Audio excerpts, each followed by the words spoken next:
My autistic son broke a kid's nose at school. I've never been more proud. I have done almost everything I could do regarding this situation. I've contacted the parents, and I've contacted the school. The parents basically blew me off and told me that it was a situation of kids being kids. The school pretended to care, but didn't do anything in their power to actually stop it. I have asked my son plenty of times if he wanted to switch schools. It was always a no because he didn't want to leave his friend. I can understand that considering he's had a rough go ever since he started school. He's been diagnosed with both autism and ADHD, so it's really hard for him to make friends. The little prick has been doing this to him for years, but lately, it has gotten much worse.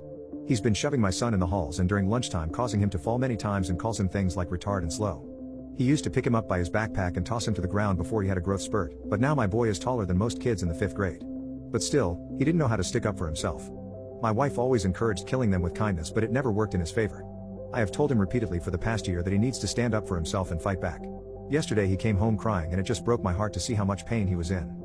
I wasn't mean to him, but I was very stern and told him that if he didn't fight back the next time, I was going to take him out of that school whether he liked it or not. Well, today I got a call from my wife after work and she told me what had happened.